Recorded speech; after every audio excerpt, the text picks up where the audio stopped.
Adam Rittenberg, welcome back to Tuscaloosa, Alabama. Hope you're doing well. Hey, Ryan, I'm doing great. Hope you're doing well. I'm here in Dayton, Ohio for the start of the NCAA Tournament or something like it. So I'll be covering that tonight. And only in Tuscaloosa, Alabama, could they reach out to you and say, please talk college football with us. Please talk college football with us. Yeah, I'm actually excited to talk college football. As you know, I'm mostly a college football person, so always excited to talk a little spring ball and whatever else is going on in the college football world right now. All right, but before we get to that, let me just ask you on the NCAA, the tournament as far as the NCAA appearance, Alabama's certainly there. Don't make us feel good. Just give us a couple of teams that you like to win this thing. Yeah, my Final Four, we had all of our quote-unquote experts put in picks, and I really do like Virginia, Villanova. North Carolina, I wasn't as sold on, but I have them coming out, and then Michigan State, always a really good team in March. But there's a lot of teams that could come in surprise. Arizona's one. They have a dominant player. Alabama's obviously got a player that can take them a long way in Sexton, and it'll be interesting to see how the SEC teams fare. It reminds me a lot of some of the years in the Big Ten where there's a large contingent, but not necessarily a team that you're going to say, hey, they're going to win a national championship. So it'll be interesting to see who can go far among that group of large SEC teams going to the tournament. And speaking of the tournament, you had some fun with this, with college football and sort of tying it all together. Yeah, I did. We did this last year. Chris Lowe, my colleague, did it last year, and I picked up the assignment to basically create a 64-team college football tournament, and we sorted by our FPI rankings, which I know are not everybody's favorite, but it is a way to do seeding. And then just have some fun as far as who would advance and some fun matchups at different regions. And it's funny, really the top four seeds, other than Ohio State, you're talking about three teams in the same region of the country with Clemson, Alabama, and Georgia. So it was a little bit tricky to figure out the names of the regions, but it was a lot of fun. Just doing some hypothetical matchups as far as if there ever was a 64-team college football tournament. Now, did I read it incorrectly? You've got Auburn beating Alabama in this bracket? Come on, man. Come on. Well, it did happen last year, so it wasn't like it happened decades and decades ago. But certainly that'll be a fun game, this year in Tuscaloosa. And then who knows, maybe there'll be a repeat matchup in the college football playoff. I think Auburn's going to have a really strong team coming back, as will Alabama. Both have quarterbacks coming back. Both have really good defensive lines. I think Auburn has pretty much everybody back on their defensive line except for Jeff Holland. Alabama, Davis is back, and some really dynamic defensive players. So it should be another great Iron Bowl this year in Tuscaloosa. Adam Rittenberg right now, ESPN.com. He's visiting with us as we're talking about the Alabama Crimson Tide, 7 days away from going back out of that practice field to defend their national championship in the preparation of trying a chance to repeat. What's the biggest question that Adam Rittenberg has around this Alabama Crimson Tide football team?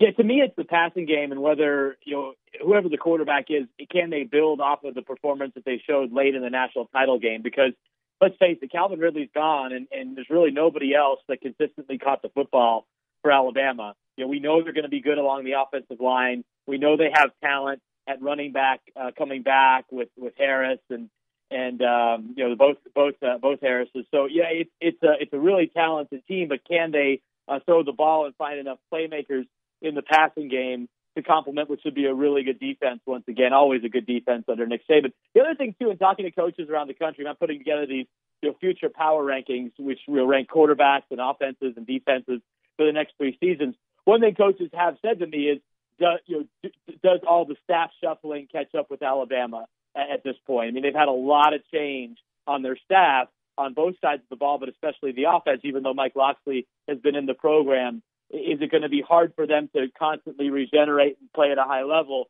when you have new coaches, new play callers? Yeah, and I want to go back to that because you brought it up. It's the ESPN Insider article, quarterback future power rankings. You've got Georgia leading the way, but let's skip on down to Alabama at that number 3 spot. You've got a quote in here from an SEC defensive coordinator about Jalen Hurts, and you say, quote, all he does is make plays, and he's gotten the team a national championship game in consecutive years, end quote. That's an anonymous SEC defensive coordinator about Jalen Hurts' ability.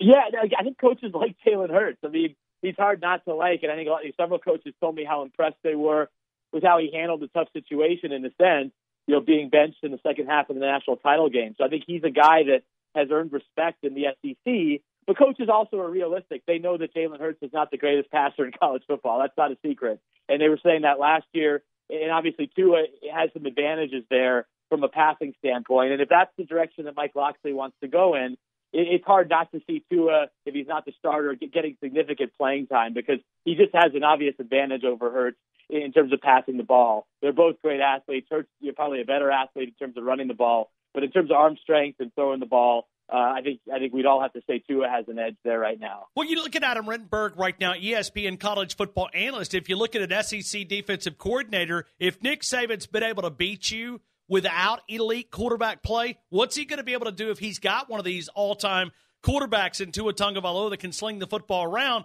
If I was a defensive coordinator, I'd be sort of hitting the panic button a little bit with maybe Alabama may have found a big-time quarterback. Yeah, I think one thing will be interesting. I mean, Jalen Hurts, the big thing he did well, I mean, he did a lot of things well, but he didn't turn the ball over. I mean, his lack of turnovers is really remarkable in today's college game. So how much risk does Nick Saban want to take on with Tua Tagovailoa, going in that direction? Because, likely he's going to turn over the ball more than Jalen Hurts. We know Nick Saban, like all coaches, but especially Nick Saban, hates turnovers. So, how do you play that? They've won this way. So do you change it and become more dynamic, stretch the field a little bit more, become more of a passing-oriented team, or do you stick with what's won all these national championships, especially in recent years, which is a generally conservative offensive approach? Now, I'm fascinated to see what Mike Locksley does. I do know this. I'm talking to coordinators in the SEC, and no disrespect to Brian Daboll, they felt there was a creativity drop-off this year from Lane Kiffin to Brian Daboll. Whatever people think about Lane Kiffin at Alabama, from talking to coordinators in the SEC, they did not like to prepare for Lane Kiffin because there was really no way to prepare for him. There were no tells, there were no tendencies. Every game plan was unique, and it'll be interesting to see if that returns in some form under Mike Locksley or if they stay on the course that they were in last year without Lane Kiffin there. Yeah, and you got to look at Josh Gattis, too, bringing him in from Penn State. Dan Enos, big quarterback coach. I mean, you sort of like all the different pieces of the puzzle. Even though there's a lot of new faces, you begin to kind of get excited on that side of the football for Alabama. Well, Josh Gattis is a terrific hire, and I think he's a guy that will take over a talented group of receivers and also recruit at a high level and bring in even more talented receivers and develop them. You see what they did at Penn State.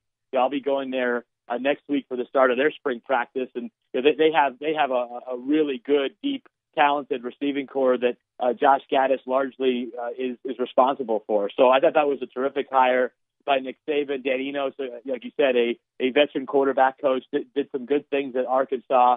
Had been at Michigan State, also a good recruiter. So again, the staff is very good. The question is, there's been a lot of turnover, and how do you handle that even when you have so much talent, and obviously the best head coach in college football? I want to go to another conversation you just published a couple of days ago, the players, coaches, storylines that will dominate spring. You've got this quarterback conversation as far as Alabama and Georgia. Focus in on just Alabama. Are you kind of curious to see how Nick Saban manages this? Because I know he'll talk with us next Tuesday, and he's going to stare at you and I and many others, members of the media, and he's going to say there's a competition. In reality, is there really a competition? I mean, is there really a competition, or is he going to go out there and sell that? Or are we going to take the bait? So you're saying that it's Tua's job? I mean, I think it is. I think it's Tua's job.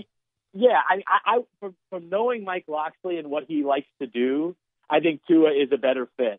However, I mean, you're talking about a guy who at Jalen Hurts is 27-2 as a starter. Sure. You're just going to say that guy has no chance to compete. I mean, that's a tough deal. I think you at least see how he's developed over the offseason and also how Tua has handled, and we haven't really heard from him at all since the national title game. So how has he handled the last couple of months of delivering on that big stage and being the hero and hearing how great you are? So I do think you let this play out into the spring, but from what I've seen of Mike Locksley offenses, especially at Illinois, when he was there and had some really good units there, I think Tua is the better fit for what he wants to do. Yeah, but it's going to be fun to see Nick Saban sort of manage this a little bit because he wants to keep these guys engaged and keep them on campus, both of them.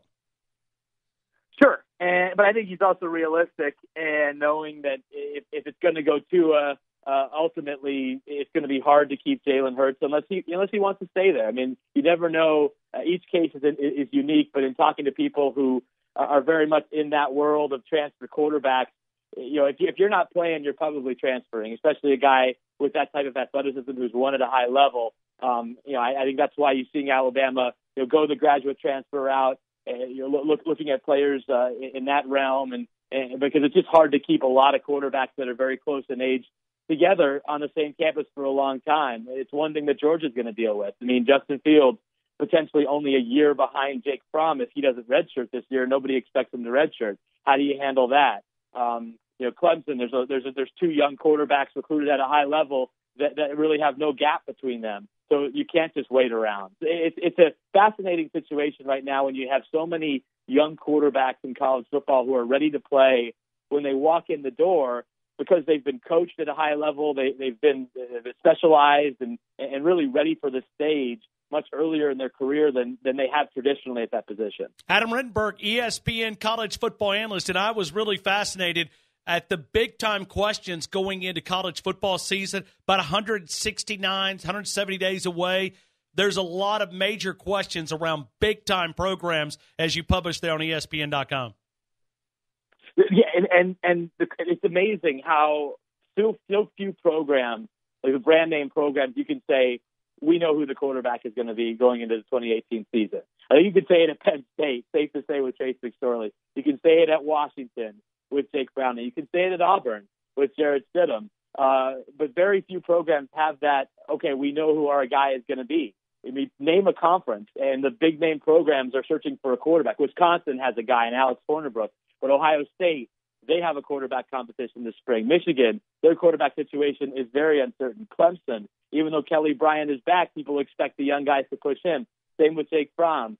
Same with Jalen Hurts. The Big 12, Oklahoma, is it going to be Kyler Murray? It certainly looks like it. Oklahoma State, a completely wide-open situation there. So there's just I can't remember a year, Ryan, going into the spring where you had so few answers at quarterback around the country at the programs that really matter. I mean, to me, that's exciting because of the storylines that are going to develop in this 15 days of spring practice throughout the country. I mean, to me, that is going to bring a lot of conversation around this sport that we love so much.